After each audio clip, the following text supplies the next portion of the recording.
Dinas Kesehatan Kabupaten Pati menggelar upacara bendera dalam rangka puncak peringatan Hari Kesehatan Nasional ke-59 tahun 2023 Senin pagi.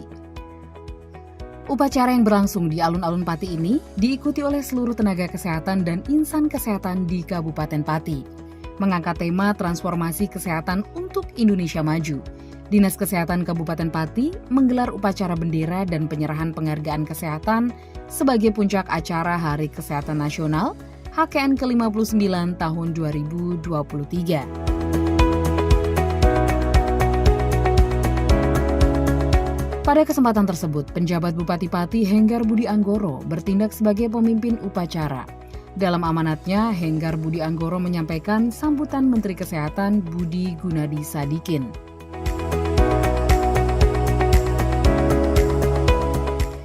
Di mana peringatan HKN tahun ini mengusung tema transformasi kesehatan untuk Indonesia Maju. Transformasi tersebut merupakan salah satu upaya untuk meningkatkan kualitas layanan kesehatan di Indonesia, khususnya di Pati.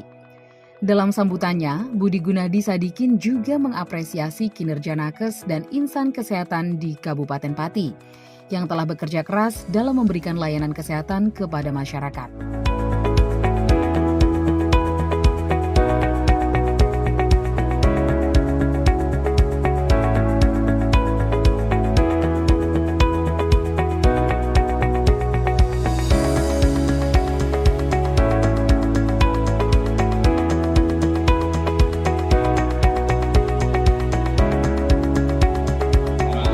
Wabarakatuh. Akan saya bacakan sambutan Menteri Kesehatan pada upacara Hari Kesehatan Nasional ke-59 tahun 2023. Hadirin peserta upacara yang saya hormati, Indonesia tengah mengalami bonus demografi yang terjadi hanya satu kali dalam peradaban sebuah negara. Kita bangsa Indonesia harus bekerja keras memanfaatkan peluang ini sebagai momentum Indonesia lolos dari middle income trap, menjadi negara berpendapatan tinggi serta mencapai visi Indonesia Emas di tahun 2045. Manusia Indonesia yang sehat dan cerdas adalah kunci mencapai masa keemasan itu. Karenanya tema Hari Kesehatan Nasional ke-59 tahun 2023 yaitu transformasi kesehatan untuk Indonesia Maju mutlak kita laksanakan. Setiap orang berhak memperoleh pelayanan kesehatan dan negara bertanggung jawab atas penyediaan fasilitas pelayanan kesehatan yang layak. Itulah amanat Undang-Undang Dasar tahun 1945 bagi kita. Berdasar mandat itulah 6 pilar transformasi kesehatan penopang sistem kesehatan Indonesia harus kita bangun bersama dengan serius dan terus-menerus. Pasca disahkan Undang-Undang Nomor 17 Tahun 2023 tentang kesehatan, pemerintah kini sedang menyusun rencana induk bidang kesehatan atau RIBK yang akan berfungsi sebagai haluan bersama dalam upaya membangun kesehatan di seluruh Indonesia. Sampainya RIBK harus diacu oleh pemerintah pusat dan pemerintah daerah dalam merencanakan, menganggarkan, dan mengimplementasikan program kesehatan di wilayahnya. Pemerintah pusat tidak mampu melakukannya sendiri. Hanya dengan sinergi yang kuat dan kolaborasi yang erat antara pemerintah pusat, pemerintah daerah, dan seluruh elemen masyarakat, 6 pilar transformasi kesehatan bisa kita tegakkan untuk perubahan yang lebih baik. 1. Pilar pertama, transformasi layanan primer dari fokus mengobati menjadi mencegah. Pelayanan primer harus memberikan akses layanan kesehatan dasar kepada seluruh masyarakat dengan mengedepankan layanan promotif dan preventif berdasarkan siklus hidup manusia. 2. Pilar kedua, transformasi layanan rujukan dari akses layanan kesehatan yang susah menjadi mudah. Penguatan pelayanan kesehatan rujukan dilakukan melalui pemenuhan infrastruktur SDM, sarana prasarana, pemanfaatan telemedicine, pengembangan jejaring, pengampuan pelayanan prioritas dan pelayanan unggulan berstandar internasional. 3. Pilar ketiga, transformasi sistem ketahanan kesehatan. Dari industri kesehatan yang bergantung ke luar negeri menjadi mandiri di dalam negeri. Penguatan ketahanan, kefarmasian, dan alat kesehatan harus dilakukan mulai dari rantai pasok di hulu hingga ke hilir. Prioritasi penggunaan produk dalam negeri dan pemberian insentif kepada industri yang melakukan penelitian, pengembangan, serta produksi dalam negeri perlu dilakukan. B. Berikutnya dari sistem kesehatan yang rentan di masa wabah menjadi tangguh. Kesiapsiagaan prabencana dan penanggulangannya perlu dilakukan secara terkoordinasi, termasuk dengan melakukan penyiapan tenaga cadangan kesehatan yang sewaktu-waktu dapat dimobilisasi saat diperlukan. 4. Pilar keempat, transformasi pembiayaan kesehatan dari pembiayaan yang tidak efisien menjadi transparan dan efektif. Dengan disahkan Undang-Undang Nomor 17 Tahun 2023 tentang kesehatan, pemerintah akan menerapkan penganggaran berbasis kinerja dengan mengacu pada rencana induk bidang kesehatan RBK. Saya menggarisbawahi kembali pentingnya pemerintah pusat dan pemerintah daerah mempedomani RBK agar upaya-upaya pembangunan kesehatan yang kita lakukan menjadi sinkron, selaras, dan sinergi di seluruh Indonesia. 5. Pilar kelima, transformasi SDM kesehatan dari tenaga kesehatan yang kurang menjadi cukup dan merata. Secara khusus, pemerintah sedang mengakselerasi produksi dan pemerataan jumlah dokter spesialis melalui penyelenggaraan pendidikan dokter spesialis berbasis kolegium dan rumah sakit. 6. Pilar ke-6, transformasi teknologi kesehatan dari sistem informasi yang terfragmentasi menjadi terintegrasi, dari teknologi kesehatan yang tertinggal menjadi terdepan. Integrasi berbagai sistem informasi kesehatan ke sistem informasi kesehatan nasional, platform Satu Sehat harus dilakukan. Hal ini akan memudahkan setiap warga negara untuk mengakses data kesehatan yang dimilikinya tanpa mengurangi jaminan perlindungan data individu. Terakhir yang tidak kalah penting, transformasi kesehatan tidak dapat diwujudkan tanpa transformasi budaya kerja pada insan kesehatan. Saya sering menyebutnya pilar transformasi ke-7, nilai-nilai dasar ASN berakhlak wajib kita hidupi untuk mewujudkan birokrasi yang akuntabel, lincah, dan profesional. Harapan saya seluruh pegawai dan pejabat pemerintah baik di pusat maupun daerah dapat bekerja dengan kompeten, jujur, selaras dalam mengawal dan mensukseskan transformasi kesehatan. Mari kita bekerja dengan bersungguh-sungguh, tidak korupsi, layani masyarakat dengan penuh hati. Hadirin peserta upacara sekalian, transformasi kesehatan adalah tonggak penting dalam sejarah perjalanan bangsa Indonesia menuju bangsa yang maju. Tidak hanya di kota-kota besar, transformasi kesehatan harus menjangkau ke seluruh penjuru Indonesia.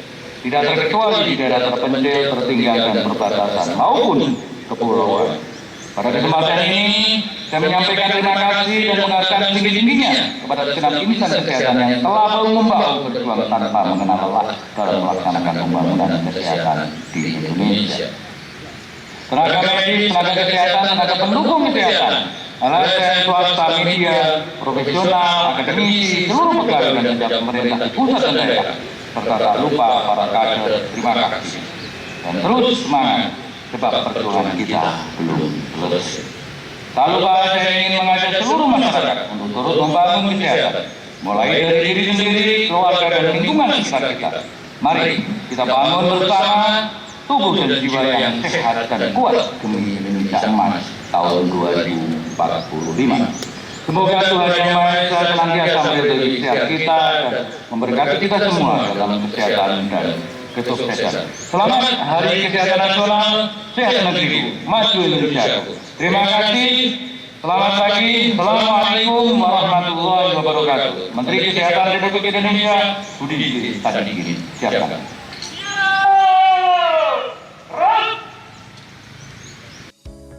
Sebagai penutup upacara, Kepala Dinas Kesehatan Kabupaten Pati, Aviani Tritanti Venusia, menyerahkan penghargaan kepada fasilitas kesehatan tingkat pertama dan rujukan yang telah meningkatkan layanan kesehatan sesuai dengan tema HKN ke-59 tahun 2023. Penghargaan ini diberikan sebagai bentuk apresiasi kepada fasilitas kesehatan yang telah berkontribusi dalam meningkatkan kualitas layanan kesehatan di Kabupaten Pati.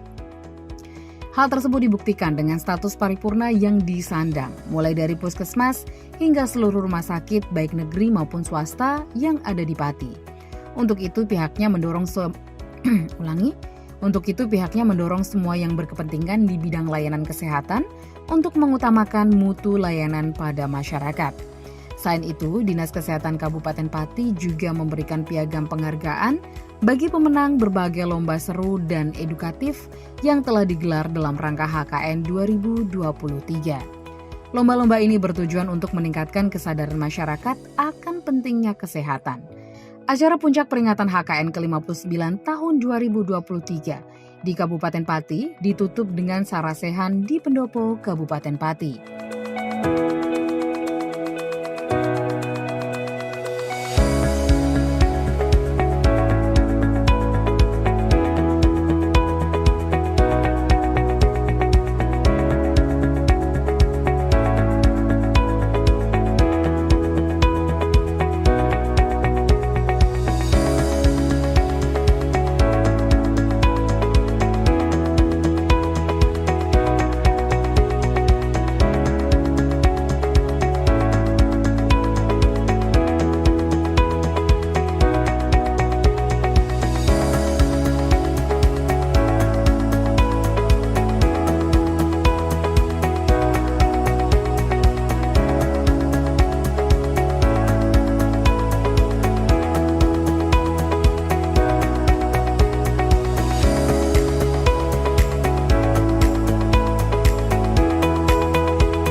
Dari rangkaian kegiatan dari Hari Peringatan Hari Kesehatan Nasional yang ada di Kabupaten Pati.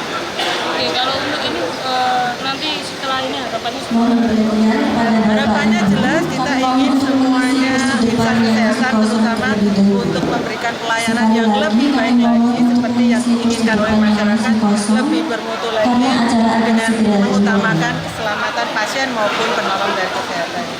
Seperti tema kali ini kan transformasi kesehatan untuk Indonesia maju, jadi kita bersiap untuk bertransformasi berubah untuk memberikan pelayanan yang lebih baik lagi. kalau untuk penghargaan ini kota sehatnya Oh, belum ada pengumumannya dulu ya? belum. Bu, kalau refleksi dari peringatan Hari Kesehatan ini seperti apa, Bu? Oh, banyak hal, karena transformasinya ada 6 transformasi tadi sudah disebutkan di dalam sambutan Pak Menteri Kesehatan tadi ya. Jadi kita juga mulai berbenah dari situ, mulai dari pelayanan di tingkat dasar, rujukan, SDM dan semuanya. Di Hari Kesehatan ini ada kado apa? Mungkin penambahan alat apa? Oh, malah kadonya banyak. Nanti di rumah sakit juga ada cat lab, rumah sakit Suwondo dipasang kateter jantung. Kemudian di rumah sakit Kayen juga ada pembangunan kamar operasi. Di puskesmas semua ada, bukan semua ya, ada puskesmas yang dapat USG. Kemudian semua posyandu dapat alat antropometri untuk mendukung pencegahan stunting. Dan yang lebih membahagiakan kami semuanya adalah semua rumah sakit, 10 rumah sakit di Kabupaten Pati sudah terakreditasi paripurna, dan ini menyusul puskesmas-puskesmas pun juga sudah terakreditasi paripurna. Didukung dari klinik-klinik juga akreditasinya paripurna semua. Ini sedang menyusul juga laboratorium klinik Dewan Pati juga sedang melaksanakan akreditasi. Insya Allah paripurna semua, itu membanggakan kami semua. Kalau paripurna berarti artinya apa? Artinya sudah terjaga untuk mutu pelayanannya. Meskipun perbaikan tetap harus ada setiap hari, setiap saat harus ada perbaikan, tapi paling tidak kita sudah punya arahan untuk menjalankan pelayanan kesehatan yang bermutu. Bu, kalau perkembangan transformasi digital di kabupaten ini, Transformasi digitalnya kita semuanya sudah rekam medis digital sudah ada. Ini lagi dijalankan tentang telemedicine juga. Sudah mulai semuanya berkembang ke pendaftaran online juga. Udah berapa persen jalannya? Dan sekitar 80%. itu dari fase tingkat pertama Bu ya? Ya, dari pertama sampai rujukan.